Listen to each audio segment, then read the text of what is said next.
Hey there, welcome back to my Project Management Sandbox. My name is Chris, I'm a PMP certified project manager with over 6 years of experience leading projects across the globe.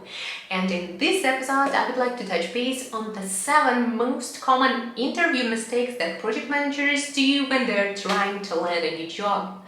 Just to give you a picture of my expertise here, I was interviewing mentees to find out who I can mentor. I was interviewing people to join my program. I'm interviewing people to join my project, to join my team, and to join the company I'm working for. And along with that, throughout of my career, I took a ton of interviews myself. So I definitely have a background to share. And as I have mentioned in this episode, I would like to share 7 most common interview mistakes that I tend to notice. So let's get started. Mistake number 1. Not making any research about the company. Well, definitely during the interview process, there are going to be people who will tell you about the company, about the company values, about the standards and the processes inside of it. However, when you are looking for the opportunity, the very first thing you would want to do is to make a research about the company you are about to join. First of all, not to look dummy during the interview with the square eyes when it comes to the question, do you know anything about the company?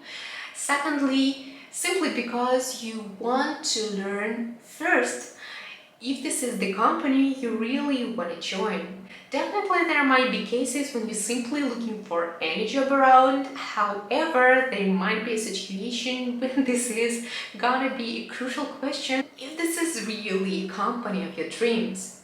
So not miss out on this before you're joining the first interview with the company. Make sure to learn about it.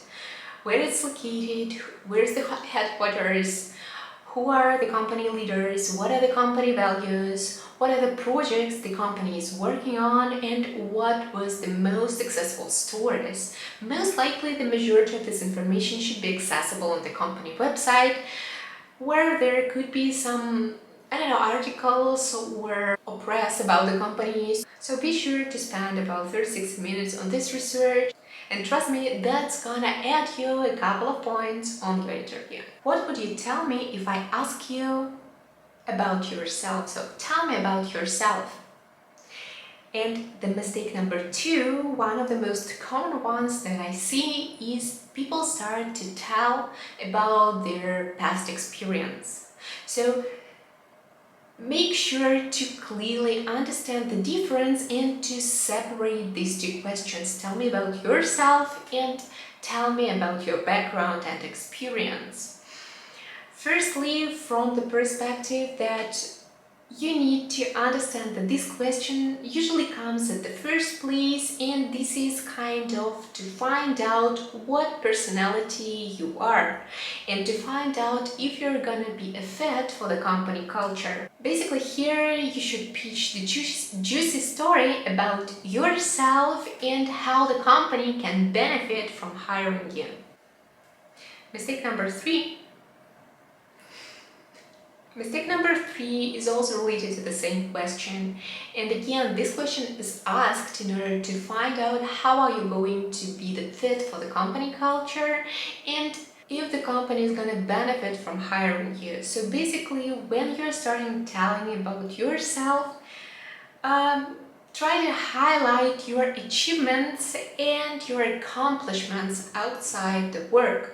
Find out in your life something that can highlight things similar to the company values. Normally this is something related to volunteering, to the teamwork, to hitting the goals, and etc. So this is not something that you're spending time with your friends smoking or drinking something, right?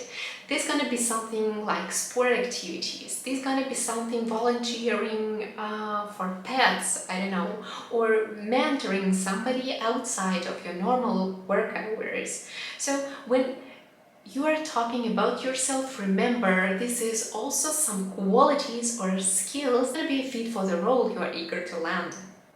When somebody asks to tell about your experience, what are you gonna tell? The worst thing you can do is to repeat your resume and to tell step by step what actually recruiter or person who is interviewing you was able to read. What would be the best approach here? First, to highlight your achievements, and secondly, to pick some specific expertise or better some specific project that you enjoyed the most and tell what actually you have learned out of it and how have you helped it to succeed. Another tip would be here not to wait for the question about your failures, but implement this detail into one of your responses. For instance, you are talking about one of the projects that you enjoy the most. But most likely, they're not going to be a project where we didn't make any failures, right? So highlight the moment when you failed on this project and instantly tell the person what you have learned out of it. And outline why this makes this project so much unique for you. The common mistake number 5 is to tell about your activities but not about your achievements. Basically, if I'm interviewing somebody for a project management role, I definitely know what project managers should do at work. And if you have already been working as a project manager before, I can kind of understand what you were expecting to do at work. That is why it is extremely important to highlight what actually you have achieved and accomplished during your past experience, and to outline how actually the company can benefit from having you on board. Mistake number 5, one of the most common ones I would say, going into the fields. If you're asked a question, what the interviewer is expecting to hear is the response to the point, okay? So if you're for some reason going somewhere out into the fields when you're trying to respond to the question, the very first thought is that you simply do not know the response or you didn't understand the question. So also, along with that, it takes a ton of time and just simply blurs the picture about your expertise. So the better way to approach each question is to respond to the point, and if you do not understand the question, it's okay to ask for the clarification or to ask the interviewer to rephrase it rather than going somewhere into the fields and bringing information that is absolutely irrelevant. And the common mistake number 7 is not asking any questions. Normally during the interview there are gaps in the beginning or in the end of the interview when the interviewer asks if you do have any questions to him or to her or any questions about the company. Getting back to the very first issue, when people are not making any research about the company, do your job and learn about the company before going to the interview.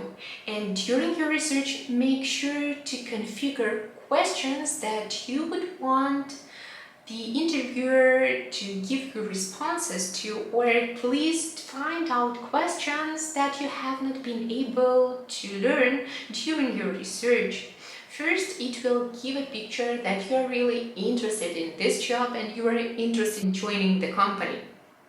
Otherwise, the worst thing you can do is saying that you do not have any questions at this point, and you will be simply asking for the latest interview to ask your questions. So do your job, make a research, come up with the questions. Guys, I hope that was really helpful, and if you do have any additional questions or if there are any specific topics you would want me to cover, make sure to let me know in comments. Thanks for watching, don't forget to subscribe and see you soon. Bye!